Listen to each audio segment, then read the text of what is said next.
At the Zopkius brake check, See if that snow develops. Al Quiring Yep. has a pre-game huddle We're supposed to be seeing anywhere from 15 to 25 centimeters of snow. Yeah. with Highways Maintenance Supervisor Curtis Brown.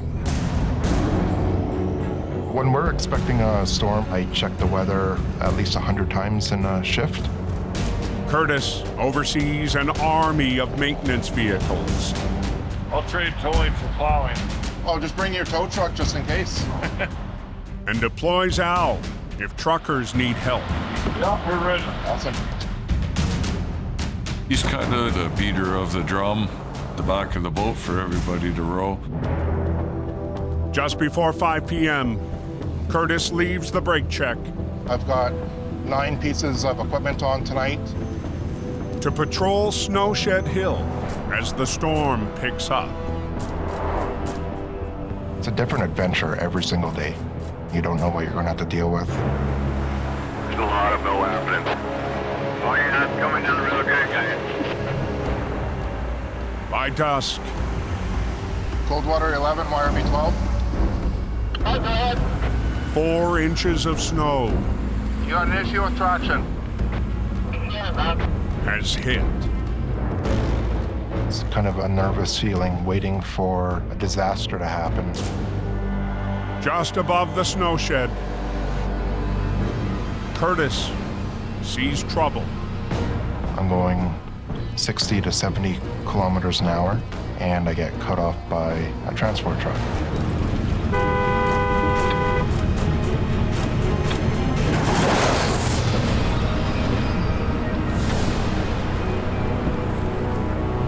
Me.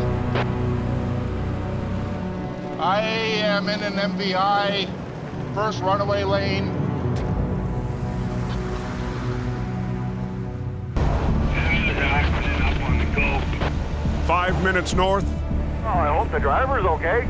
near the summit, Yeah, sounds like Curtis just got rear-ended. Al gets word of the crash. All right, is the guy all right? Nobody ever likes to hear that one of our coworkers has been in an accident. People are driving too fast and kerpow.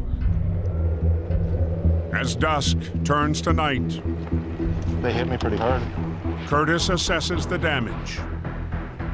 The accident put my truck out of commission. Late December Woohoo, Christmas. on BC's Coquihalla Highway. There's so many vehicles on the road these days. You just got to be ready for anything. Holiday runs have doubled traffic Yeah, could get interesting. to more than 10,000 vehicles a day. Just crazy up here, man. Nuts. Patrolling the mountain pass The weather up here is extremely wild right now. in a 50-ton heavy, We're heading to the Smasher. We got a call. There's quite a few trucks spun out. Reliable Towing's Scott Bird Everybody's lined up. is the nearest operator available. The highway is blocked. There's a freak storm that came in that wasn't on any of the forecasts. It just happened. There's one spun out halfway up. Backing down for battle, Okay, coming towards you. Get at her. Scott reaches the first semi Highways once towed. You get down there, get them gone. No, I don't know. I don't need help. But the trucker The highway is not blocked.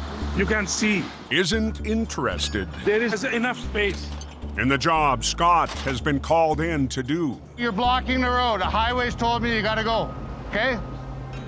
Nobody wants to see a tow truck. But the fact of the matter is, they don't have a choice. You ain't gonna get it delivered tonight. Millions of dollars of freight are at a halt. Timing is important. It is groceries, and they're expected there for 2 in the morning. It's ridiculous. You have to go. There's no question. So say no. It's a stressful deal, and they won't let you do your job. Listen, we have to go. No. We gotta get your truck off the road. They're not being reasonable. My God. Listen, Finally, Scott decides let's go. Put your stuff in. 'tis the season I'm not gonna charge you nothing. to give the trucker a break. Let's try something a little different. I'm not charging you. Get in your truck and let me move you. Quickly moving the transport, I'm just pulling them over. free of charge.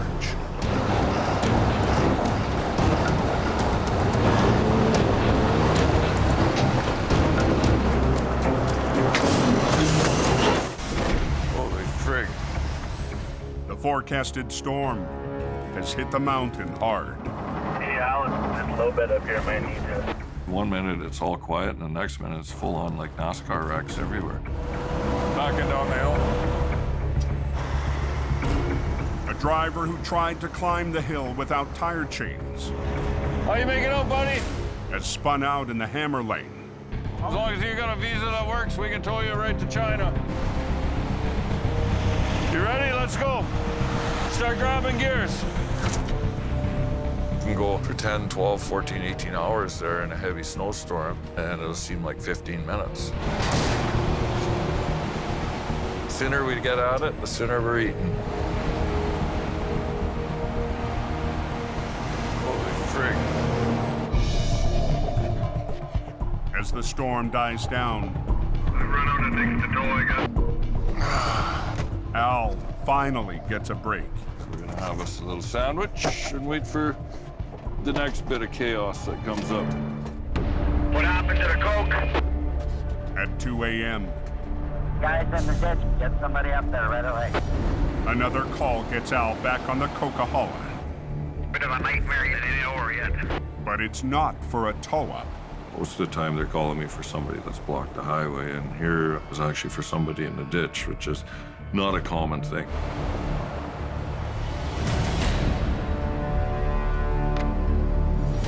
How do you think a guy does this? Must have been a good ride, eh? The flatbed B train spun around 180 degrees, then landed backwards into the ditch. This guy's in a 120 kilometer an hour zone, facing totally the wrong way. The driver survived the wild ride. It was down in the ditch underneath this thick, heavy layer of snow.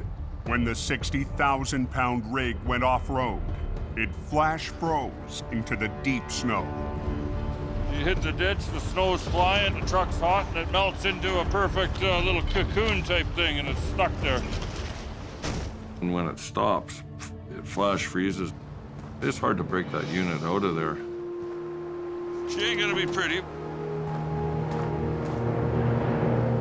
The amazing thing is that there was actually very little damage to the truck, which is kind of unheard of. The 60,000-pound B train is frozen into the ditch. If Al pulls too hard, he could twist its frame. Even though that unit might weigh 60,000 pounds, it's gonna take maybe 100,000 pounds to pull to bust it loose. Al's only option is to attempt a series of sideways pulls to move the wreck up the bank. Everything is cold, everything is frozen, and the resistance in that ditch with the snow is at its maximum. Al starts by pulling on the least buried part of the rig, the back end. You're pulling on 3 separate pieces there, so pull on one end, work it up, pull in the middle, work it up. Come on, sweetheart. Oh, that sounds better.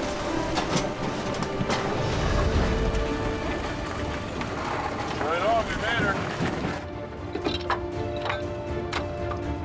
To break the rest of the rig free, Al will need something extra.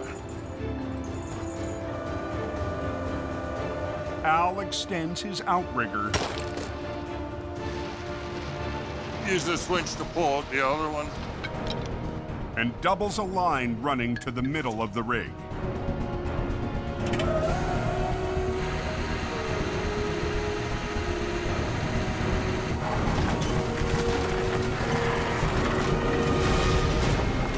But the more Al pulls, the more his 60,000-pound record creeps closer to the ditch. It's frozen and in deep ground. The more I pull on it, the tougher it's gonna be.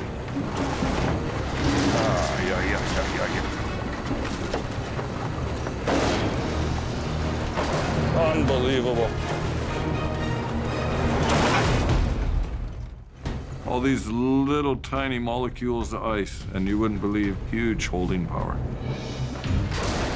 The buried tractor and its 2 flatbed trailers are putting up a good fight against Al's heavy record.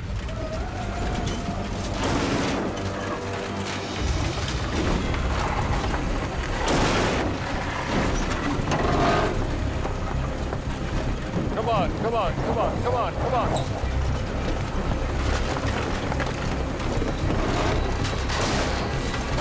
There we go. Good, good, good. Out of room, Al gets the 30-ton B train back on the road.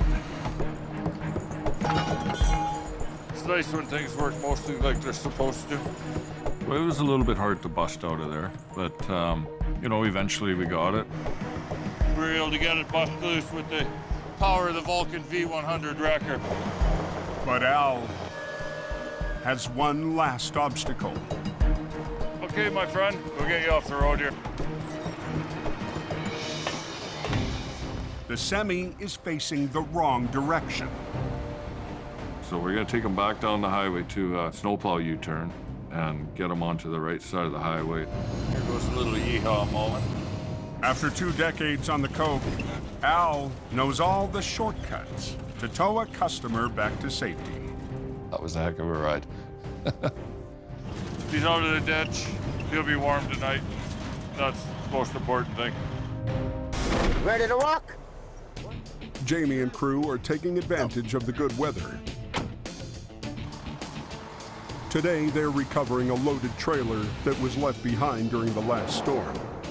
You know, it's been sitting there for 2 days, and the weather hasn't allowed us to pull it out because we couldn't be on the highway in the snow. The wreck happened on a tight curve just north of the Ladner Creek Bridge. I wonder how much weight is in this thing.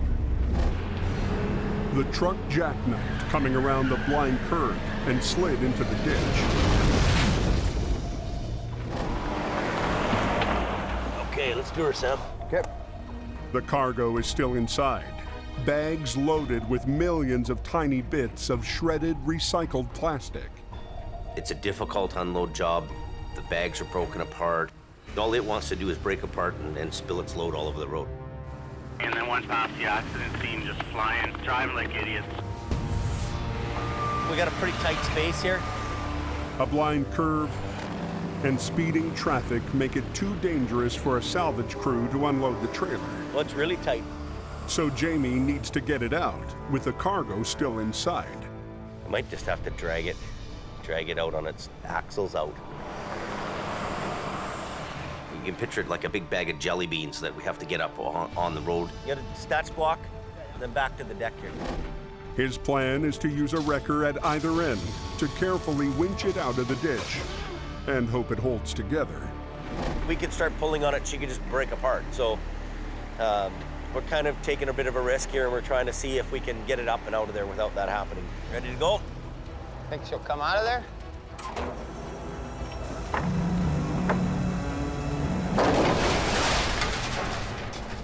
What was that? Right at the front, it's ripping. The trailer's broken sidewalls begin to break apart. It's so broken up that it's gonna disintegrate all over the highway. I'm gonna try to use a spreader bar. A spreader bar lets him lift from above and hopefully keep the trailer from breaking open any further. Trying to use the spreader bar to lift it, but the wall's caved in and it's hit the rocks on the other side. Put the hooks on here, the end hooks. And there's another problem. Power lines. Don't get no height though, because the power line there. I know. The extra height he needs for the spreader bar will bring him close to a 69,000 volt transmission line. Watch the wire. To be safe, he uses a shallow veer angle on the spreader bar chains. Put it through that hole. He puts this through it and you join in the middle, yeah. Kevin and Sammy thread heavy-duty nylon recovery straps under the wreck.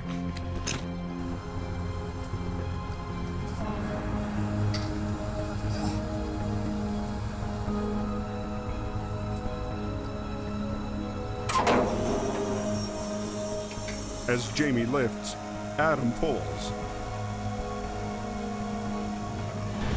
This front's barely holding together.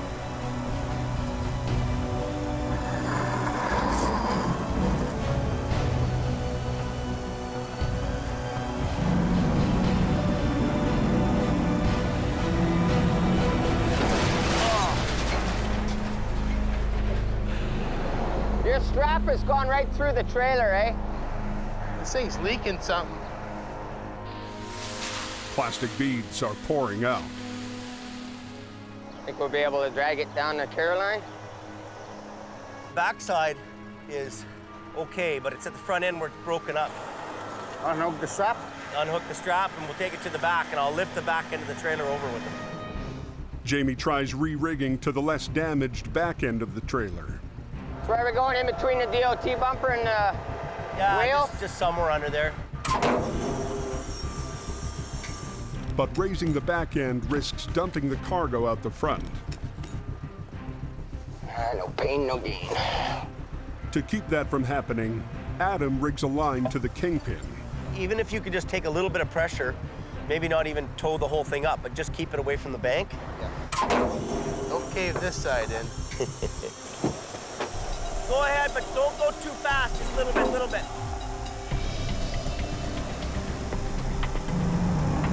This thing's ready to destruct as it is, so I don't want to put too much pressure on it.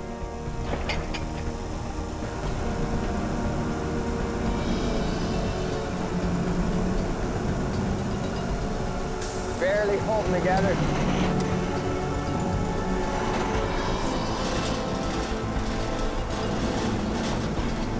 Okay, just stop. Next one, hook that now. Basically, it's out of the ditch. The product's still in there. With the front end demolished, there's no easy hookup for Adam.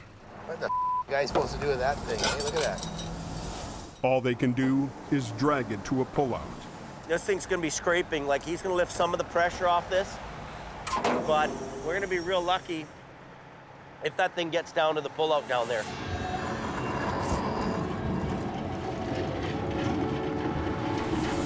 First, so good, Adam.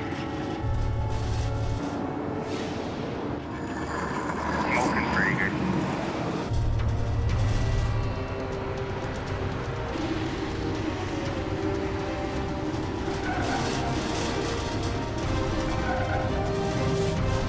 Probably hot.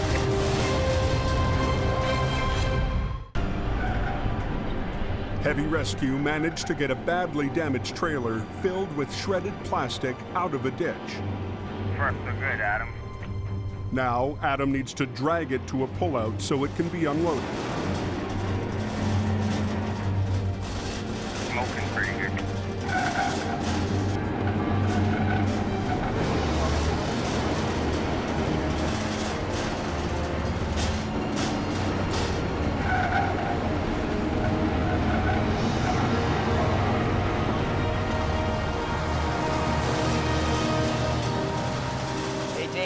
We're safely off the road now. If you want to tell Bob, he can start tearing down his lane closure.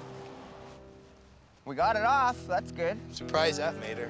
I was more worried that the floor might start catching. That was sketchy, eh?